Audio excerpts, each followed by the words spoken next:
Video ini dipersembahkan oleh Hijrah Muda Channel. Bismillahirrahmanirrahim. Assalamualaikum warahmatullahi wabarakatuh. Kawan-kawan berpikir, kita jumpa lagi dengan forum piknik yang mengajak kawan-kawan untuk selalu bertamasya pemikiran, menyelami berbagai macam masalah pemikiran hingga kita menemukan pemikiran yang benar.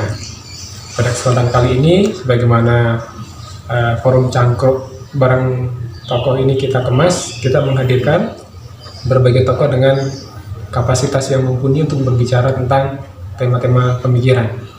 Nah, di samping saya sudah ada Ustadz Miskarim, beliau dai dari timur, dari kota Makassar, Sulawesi Selatan. Profil beliau adalah founder dari sebuah pondok pesantren yang terletak di daerah Kolaka, Provinsi Sulawesi Tenggara. Tapi beliau sekarang sudah menjadi juga bagian dari warga Jawa Timur. Kita akan coba nanti minta penjelasan beliau, mungkin ringkas padat tapi bernutrisi ya, karena biasanya milenial kalau video panjang nanti cuma dilihat di awal. Kita pengen video ini ditonton hingga tuntas agar tidak salah paham ya, karena biasanya kalau video dipotong-potong itu salah paham. Karena maksudnya bukan itu. Oke, kita akan coba minta pandangan beliau terkait pemikiran, kita hubungkan urgensinya seperti apa menurut Islam. Mengingat tadi latar belakang beliau seorang orang yang aktif di pondok pesantren. Ya, pertanyaan pertama, ya, langsung ke tema ya. Iya. Apakah Islam itu memang agama yang melibatkan akal? Baik, aku menyapa dulu. Assalamualaikum warahmatullahi wabarakatuh. Asalnya semoga kita diberi kesehatan dan al-afiyah oleh Allah Subhanahu wa taala. Jadi tentang itu sebenarnya kalau kita berbicara tentang perjalanan dakwah Rasulullah SAW, maka yang pertama sekali yang dilakukan oleh Rasulullah adalah menyentuh aspek pemikiran. Jadi memang pemikiran itu adalah bagian terpenting lah di dalam Islam ini. Banyak sekali ayat-ayat dalam Al-Quran itu yang memang berbicara untuk menggugah pemikiran. La'allakum ta'qilun, liulil absar, liulil albab, itu semua meminta kita untuk berpikir. Nah, urgensi pemikiran itu sebenarnya memang sangat diperlukan dan menjadi poin utama dan yang paling pertama di dalam melakukan taghyir, di dalam melakukan perubahan.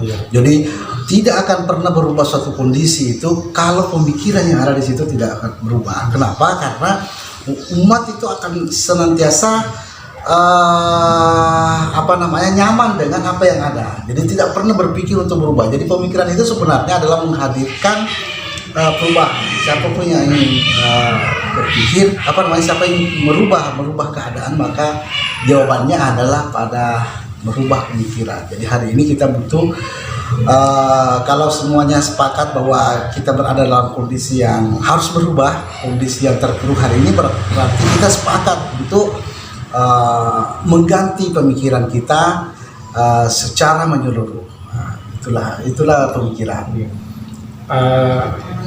Itu kan pemaparan secara teoritis bahwa pemikiran itu bisa mengantarkan pada perubahan. Tapi ada enggak contoh konkret yang pernah terjadi di masa lalu?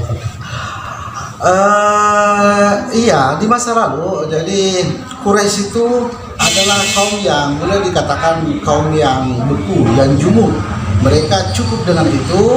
Kebanggaan paling tinggi mereka itu adalah mereka adalah pedagang burung. Jadi kalau musim dingin mereka ke San'an, kalau musim panas mereka ke Sambi. Itulah kebanggaan. Pedagang burung ya? Ya, pedagang bukan kadal burung. Bukan kadal burung. Mereka pedagang burung. Itulah kebanggaan mereka, dan itulah realitas mereka, dan realitas itu tidak dijadikan mereka sudah nyaman dengan itu. Rasulullah SAW datang untuk merubah pemikirannya. Jadi kalau kita lihat Rasulullah itu setelah diutus menjadi Rasulullah adalah orang yang orang konglomeratnya Mekah juga ya. Tetapi apa yang dilakukan oleh Rasulullah? Melakukan perubahan. Rasulullah tidak pergi lagi berdagang. Rasulullah tidak berdagang lagi ke sana, ke Sam sebagaimana mereka. Apa yang dilakukan? Sebagaimana petunjuk Al-Quran, "Falyabudu rabb hadzal bait." Jadi sembahlah Allah, fokuslah dulu untuk melakukan penyembahan. Jadi ila fi Quraisy ila fi mizat sita ibasai falyabudu. Jadi yang Rasul itu ingin perlihatkan justru adalah kita harus menyembah ini. Kalau kita menyembah ini, maka Allah lah nanti akan memberikan gitu,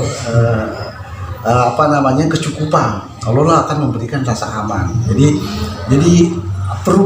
pemikiran memang sebuah perubahan. Jadi apa yang selama ini terjadi itu dengan pemikiran bisa dirubah. Jadi Rasulullah SAW itu fakta contoh real di dalam melakukan perubahan itu adalah kebiasaan-kebiasaan mereka itu dirubahnya, dianggapnya. Jadi kalau kita baca tafsirnya itu, lila fi Quraisy itu artinya janganlah takjub dengan itu. Janganlah takjub dengan kebiasaan yang mereka anggap hebat itu, yaitu rihlatas sita'i wasayf. Janganlah takjub itu. Tetapi falyabudu rabb hadzal bait. Sekarang ini kita semuanya kita coba di sini. Falyabudu rabb hadzal. Berpikirlah untuk menyembah Allah. Berpikirlah bagaimana benar-benar menyembah Allah kita hari ini. Hari ini apa yang ada di kita itu, berpikirlah untuk mempertanyakan apakah itu memang sesuai dengan yang diinginkan Allah Subhanahu wa taala atau tidak. Apakah ini sudah sejalan dengan yang diinginkan Allah atau tidak. Kalau tidak, kita fokuskan kepada Allah. Jadi pemikiran itu tidak cukup dengan pemikiran, tapi kita harus menjadikannya pemikiran Islam, pemikiran yang diridhoi oleh Allah Subhanahu wa taala. Seperti itu. Satu lagi, Ustaz. Kita coba merefleksikan umat Islam hari ini ya. Dengan tadi yang disampaikan itu, betapa urgensinya pemikiran untuk membawa kepada sebuah perubahan.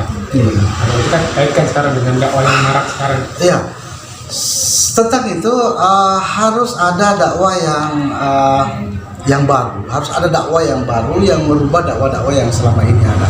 Kenapa? Karena kita inginkan tadi hadirkan pemikiran, kita ingin menghadirkan perubahan. Perubahan tidak akan terjadi kalau dakwah itu seruan-seruan yang ada itu adalah seruan-seruan yang selama ini nyaman untuk diserukan, menenangkan, menyenyumkan, itu bahasa-bahasa menyejukkan, itu tidak akan pernah terjadi perubahan. Harus ada dakwah yang baru, harus ada dakwah yang baru yang bisa mencerahkan, bisa merubah kondisi itu. Jadi perubahan itu memang terambil dari sebuah kondisi yang yang bergolak.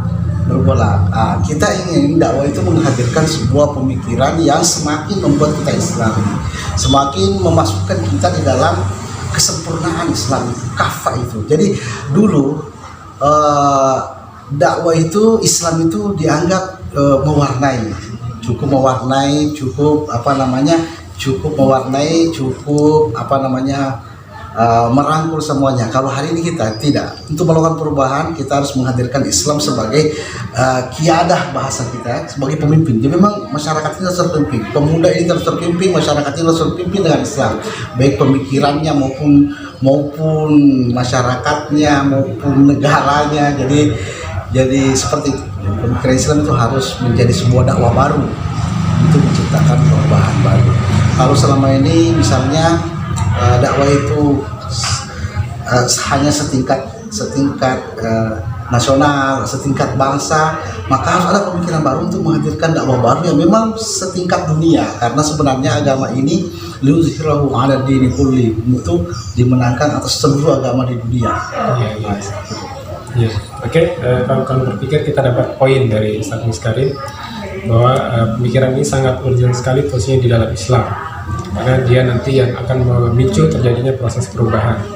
Dan tadi coba kita kaitkan juga dengan dakwah kekinian, maka dakwah itu perlu mengemban pemikiran untuk disampaikan kepada umat agar dapat merubah keadaan yang rusak menuju keadaan yang lebih baik, dan tentu keadaan menuju kepada Islam. Itu tadi poin yang sudah kita tangkap. Insyaallah nanti kita akan ketemu lagi, kita jalan-jalan lagi, kita tamasya pemikiran lagi dengan tokoh-tokoh yang lain. Tokoh-tokoh yang capable, yang punya kapasitas, juga penyampaian materi dengan full daging. Insyaallah gitu ya. Bukan kaleng-kaleng. Ini isinya kaleng. Insyaallah nanti seperti itu. Kita jumpa lagi, tetap jaga kesehatan, tetap waras, tetap kritis. Sampai ketemu lagi di kegiatan kita berikutnya di channel yang sama. Terima kasih. Assalamualaikum warahmatullahi wabarakatuh. Jangan lupa klik subscribe dan nyalakan lonceng notifikasinya.